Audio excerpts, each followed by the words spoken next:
Magandang araw sa ating lahat. Welcome po sa araw-araw na pagpapala. Purihin po ang Panginoon. Ako po si Pastor John. Tayo po ay manalangin. Aming Ama nasa langit, salamat po o Diyos sa araw na ito. Pinapupurihan ka namin, dinadakila at itinataas. Ikaw lamang, Panginoon, ang siyang karapat-dapat na papurihan, dakilain at luwalhatiin, Panginoon, ng aming buong buhay. Salamat o Diyos sa iyong tuloy-tuloy na pagpapala, Panginoon, at tuloy-tuloy na pagsama ng iyong banal na Espiritu sa amin sa araw na ito. We love you, Lord, in the mighty name of Jesus. Amen. Hallelujah. Kamusta po kayo?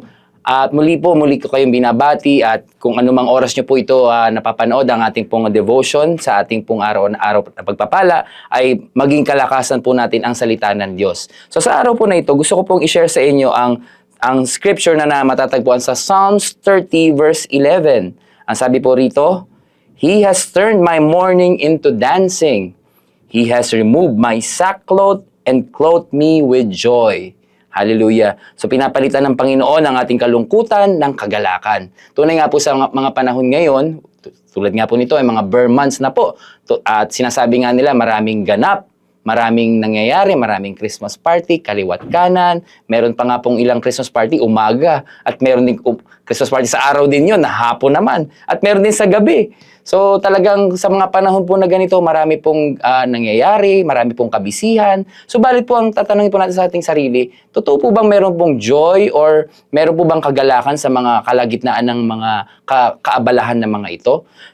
Subalit alam po natin na sa mga pag-aaral ay ito yung season na marami rin na nalulungkot at nade-depress. Amen? At dahil sa iba't ibang pressure yan na nararanasan ng mga tao. Dahil nga sa araw ng Kapaskuhan, di ba po, meron mga nai-stress sa kanilang finances, meron mga nagkakaroon ng kakapusan sa kanilang mga kaperahan at sa kanilang mga hanap buhay. Subalit, ano po ang encouragement sa atin ng salita ng Diyos sa ating ngayong umaga? Ngayong araw na ito, amen? Sabi rito, He has turned my mourning. Ibig sabihin po yung kapighatian, yung ating kalungkutan, yung ating depression at yung kalungkutan ay napapalitan ng kaligayahan na nagmumula sa Panginoon. At ano po ang pinapalit niya rito? Pinapalitan niya ng kaligayahan, joy that comes only from the Lord. Amen? At marami pong nagtataka rito. Ang mundo po ay takang-taka sa atin. Bakit po nila wina-wonder, no po, nag-iisip po sila, bakit po tayo mga Kristiyano, hindi po nakabase ang ating joy sa ating pong circumstances or sa ating pong condition at sitwasyon sa buhay. Bakit po? Dahil po tayo, ang ating kaligayahan ay nasa Panginoon. Amen? Meron po akong maiksing acrostic dito, joy, J-O-Y. Joy is letter J. Joy comes from God's presence. Totoo po yan. Ang pinakaligtas at ang pinakamaligaya at ang pinakamasarap na lugar na ating pong dapat hangarin ay ang presensya ng Panginoon. Amen? So, true joy only comes from God's presence. Hindi po sa ating mga possessions, hindi po sa ating mga title or mga kaalaman sa trabaho or sa ating mga tinatanggap na mga material na biyaya. Amen? Hindi po diyan. Bagkus, joy comes from God's presence. Amen? Letter O is overcoming sorrow and pain. Ibig sabihin po, natatalo ng kaligayahan ng Panginoon ang lahat ng kalungkutan ng mundo. Dahil ang mundo, iba-iba po ang standards niya pagdating po sa kaligayahan. Amen? Subalit alam po natin na ang tunay na kaligayahan ay hindi matatagpuan sa mga temporaring bagay.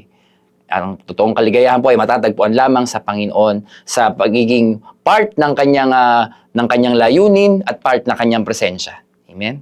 And finally po, you are clothed in God's love. J-O-Y. Joy comes from God's presence. Overcoming sorrow and pain, you are clothed in His love. Ito pong mga bagay na ito ay tunay na magpapaalala sa atin na ang true joy, ang totoong kaligayahan ay mararanasan lamang natin sa Panginoon. Muli po, He has turned my mourning into dancing. He has turned my sorrow into joy.